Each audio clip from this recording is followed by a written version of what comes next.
जब कौरवों तथा पांडवों का युद्ध होना लगभग निश्चित हो चुका था, उस समय पहले श्री कृष्ण ने कौरवों की सभा में एक प्रभावशाली भाषण दिया और धृतराष्ट्र तथा उनके पुत्रों को समझाने का पूरा प्रयास किया कि पांडवों को सम्मान से उनका भाग दे दिया जाए। श्री कृष्ण के प्रयास के उपरांत वहां परशुराम जी का आगमन हुआ और वहां उस सभा में जो परशुराम जी ने बोला उसे सुन सब सन्न रह गए। आखिर ऐसा क्या रहस्य खोला था उन्होंने, उसे जानने के लिए वीडियो के अंत तक बने रहें। महाभारत के उद्योग पर्व अध्याय 96 के अनुसार सभा में श्री कृष्ण के भाषण के उपरांत जमदग्नि नंदन परशुराम ने कौरव सभा में सबको संबोधित करते हुए बोले, तुम सब निशंक होकर मेरी ये उदाहरण युक्त बात सुनो। सुनकर यदि इसे कल्याणकारी और उत्तम समझो तो स्वीकार करो। पूर्व काल की बात है, दंबोधव नाम से प्रसिद्ध एक सम्राट इस संपूर्ण अखंड भूमंडल का राज्य भोगते थे। वे महारथी नरेश प्रतिदिन ब्राह्मणों और क्षत्रियों से इस प्रकार पूछा करते थे,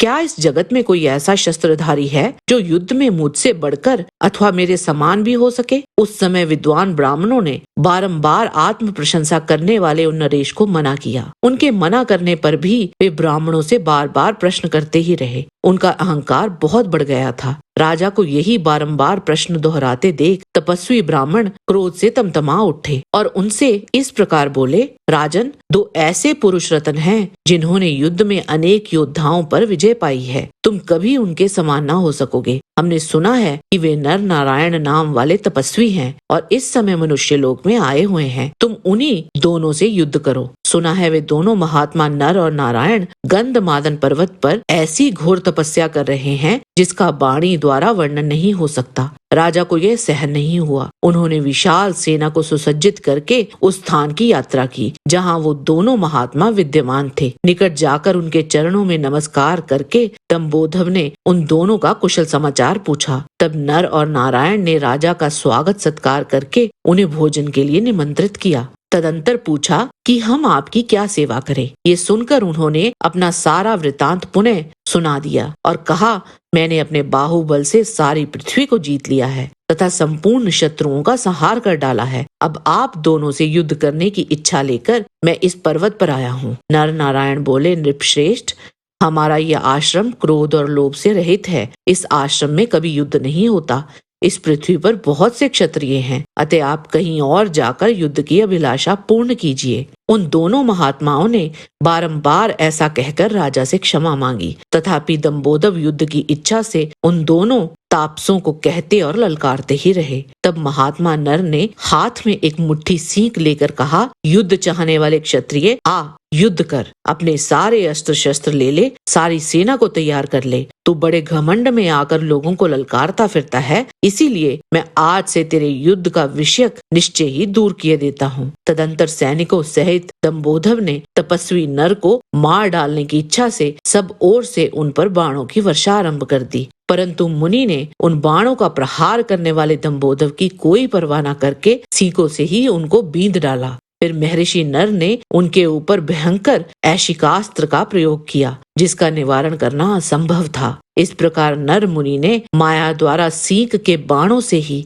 दंबोधव के सैनिकों की आंखों, कानों और नासिकाओं को बींध डाला। राजा दंबोधव सींकों से भरे हुए समूचे आकाश को श्वेत वर्ण हुआ देखकर मुनि के चरणों में गिर पड़े और बोले, भगवान, मेरा कल्याण हो। उस समय भगवान नर ने उनसे कहा, आज से तुम ब्राह्मण हितैषी और धर्मात्मा बनो। फिर कभी ऐसा साहस ना करना। आज से फिर कभी घमंड में आकर अपने से बड़े या छोटे इन्हीं राजाओं पर किसी प्रकार भी आक्षेप ना करना। तदंतर राजा दंबोधव उन दोनों महात्माओं के चरणों में प्रणाम करके अपनी राजधानी में लौट आए और धर्म का आचरण करने लगे। इस प्रकार पूर्व काल में महात्मा नर ने वह महान कर्म किया। उनसे भी बहुत गुणों के कारण भगवान नारायण श्रेष्ठ हैं। अतः राजन, जब तक श्रेष्ठ धनुष गांडीव पर अस्त्रों का संधान नहीं किया जाता तब तक ही तुम अभिमान छोड़कर अर्जुन से मिल जाओ। प्रस्वापन, मोहन, उन्मादन, त्रासन, दैवत, पैशाच,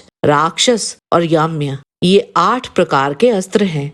राजन, नारायण जिनके बंधु हैं वे नर स्वरूप अर्जुन युद्ध में दुस्सह हैं। क्योंकि उन्हें उपर्युक्त सभी अस्त्रों का अच्छा ज्ञान है। युद्ध भूमि में जिनकी समानता कोई भी नहीं कर सकता, उन विजयशील वीर कपिध्वज अर्जुन को जीतने का साहस तीनों लोकों में कौन कर सकता है। महाराज, अर्जुन में असंख्य गुण हैं, एवं भगवान जनार्दन तो उनसे भी बढ़कर हैं। जो दोनों महात्मा नर और नारायण के नाम से प्रसिद्ध हैं, वे ही अर्जुन और श्री कृष्ण हैं। तुम्हें ये ज्ञात होना चाहिए कि वे दोनों पुरुष रत्न सर्वश्रेष्ठ वीर हैं। भारत, तुम्हें तनिक भी संदेह नहीं है तो मेरे कहने से श्रेष्ठ बुद्धि का आश्रय लेकर पांडवों के साथ संधि कर लो और युद्ध में मन न लगाओ। तुम्हारा कुल इस पृथ्वी पर बहुत प्रतिष्ठित है, वह उसी प्रकार सम्मानित बना रहे और तुम्हारा कल्याण हो, इसके लिए अपने वास्तविक स्वार्थ का ही चिंतन करो। जमदग्नि नंदन परशुराम का ये वचन सुनकर भगवान कणव मुनि ने भी